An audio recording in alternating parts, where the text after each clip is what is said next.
Hello and welcome to yet another podcast of uh, Boipatra VSC newsletter.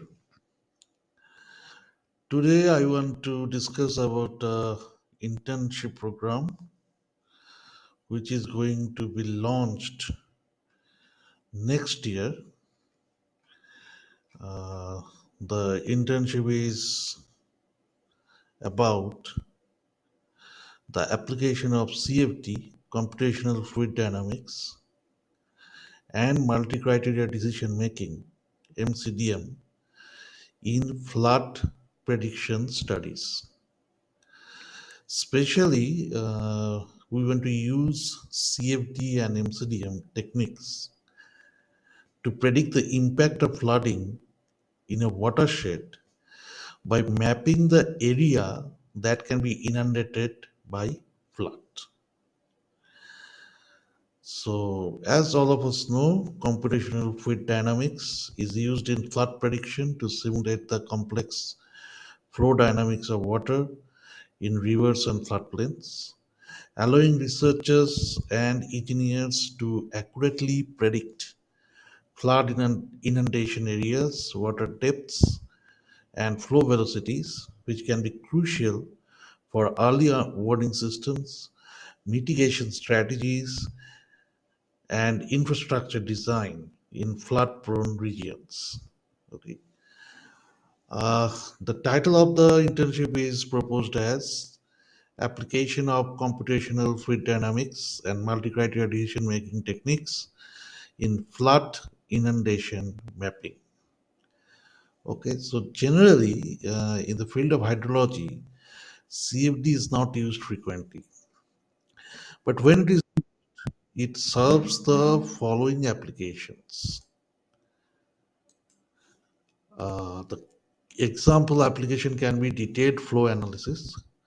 CFD models can capture intricate details of water flow, including turbulent effects, water surface profiles, and interactions with obstacles like bridge and buildings, providing a more comprehensive understanding of flood dynamics than simpler models. Second example can be flood inundation mapping, which we want to do as well. Though we have a difference, we want to do something different, as will be discussed later on. Flood inundation mapping. This flood inundation mapping is by simulating water levels across a geographical area, CFD can generate detailed inundation maps, identify areas at high risk of flooding, and help prioritize mitigation efforts. Okay, so that is why we will try to do some flood inundation mapping for a local watershed. It is a mesoscale watershed. And okay, I will give the details later on, but let me see what other objectives can be achieved by using CFD. CFD can be used to assess the impact of proposed flood control structures like levees, flood walls, or drainage systems on water flow and inundation levels. Those impacts can also be analyzed, allowing for optimized design and placements. So accordingly, you can place those hydraulic structures such that minimum scouring or minimum erosion or minimum corrosion can be ensured. And also extreme flood scenarios can be analyzed or simulate with the help of CFD, like sudden dam breaks or rapid snow melt, to understand potential worst case scenarios and plan appropriate emergency response strategies. Now, in addition to that, CFD is often used for urban flood modeling by incorporating complex urban features like drainage networks and buildings. CFD can accurately simulate urban flooding, helping to identify areas with poor drainage and potential flooding hotspot. Right. What is the significance of applying CFD and MCDM in flood inundation mapping? Now, I have said that we have a catch. We have something different. We have something you can refer as unique selling point in this objective of internship. The USP of our internship is we want to apply CFD. That is very okay. Others have done it, though rare, but they have done it. They had applied CFD in inundation mapping of flood, but we want to integrate the advantage of multi-criteria decision-making techniques. Why? Because CFD lacks the ability to segregate variables based on their role in flood prediction and cannot generate maps that provide information about the extent of potential flood damage, right? And on the other hand, when MCDM and GIS are integrated with CFD, these limitations can be addressed effectively. Now you will say, why GIS? You are just talking about MCDM. No, what we, why I refer to GIS is I want to say if CFD is applied by integrating with other advanced techniques like MCDM, GIS, or nature inspired optimization technique, then the achievement of that application will be more optimal, more beneficial compared to when we are using only CFD. That is my point. Okay, so just CFD is used to accurately forecast flood dynamics, inundation zone mapping, comprehensive flood risk assessment. They are even useful for training rescue staff and are being developed to enhance accuracy and computational efficiency, right? Because CFD ensure accuracy.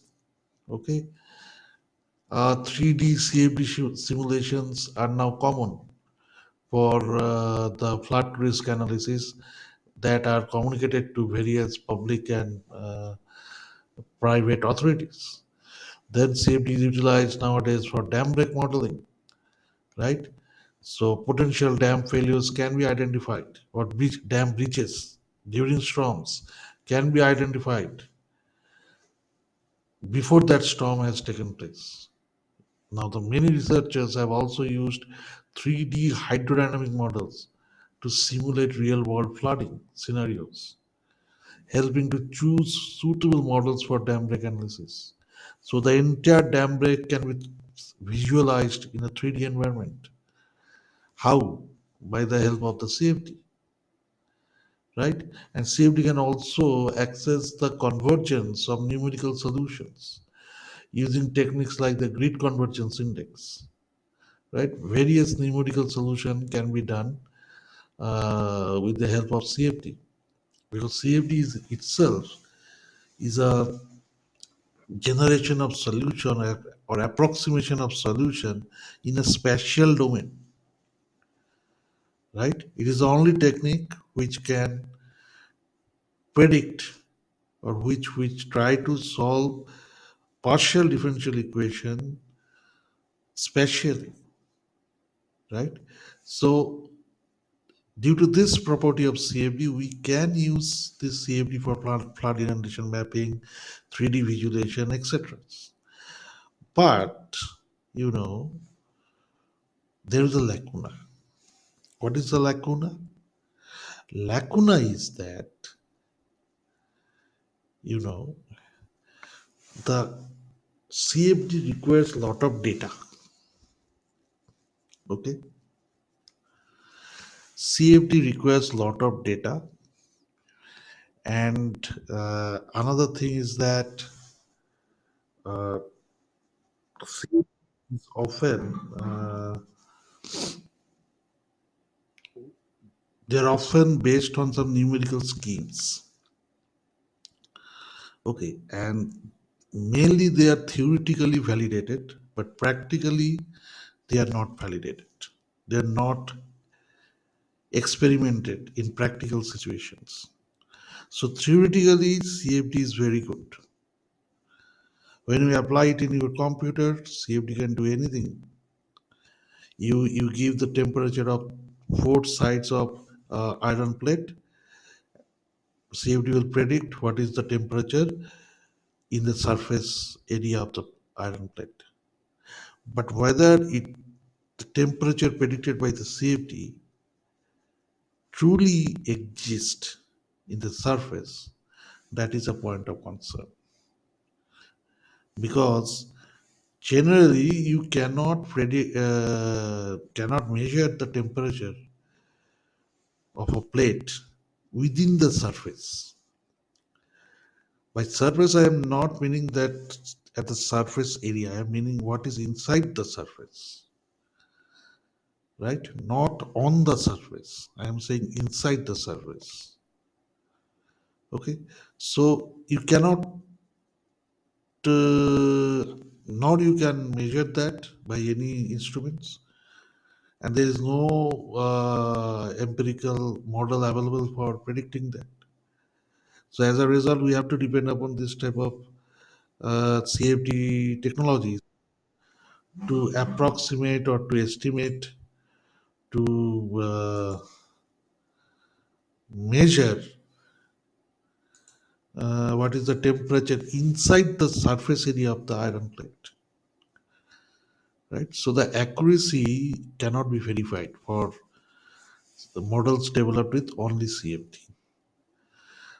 So another thing is that it is very rare when CFD is integrated with other technologies like MCDM or GIS.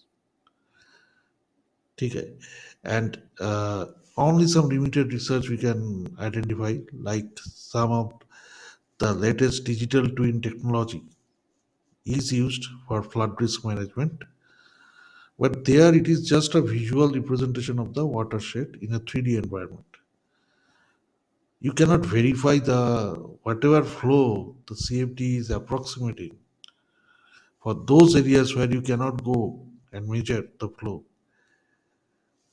That that value you cannot verify with anything because they are inaccessible. So what to do, right? So that is why, as per the research gaps in the previous studies, you can do your research in this field on improving data availability and accessibility through investments in data infrastructure, capacity building, and promoting open data initiatives. I remove these promoting open data initiatives. You can either train or you can develop your data infrastructure. Both of them will attract large scale investments because generally CFD are implied to approximate something which is unmeasurable. If it is measurable, then we could have used it. Then you see developing advanced models that can accurately represent complex hydrological processes and urban environments, even with limited data. You know, one of the major lacuna was CFD requires data. So if there is a data scarcity, results from CFD will be erroneous. Okay, and also most of the model of the CFD is single dimensional.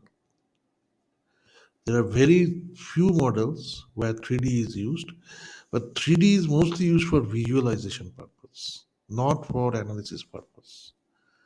Okay, so and if you want to use or develop some model X, Y, Z, you have to calculate it.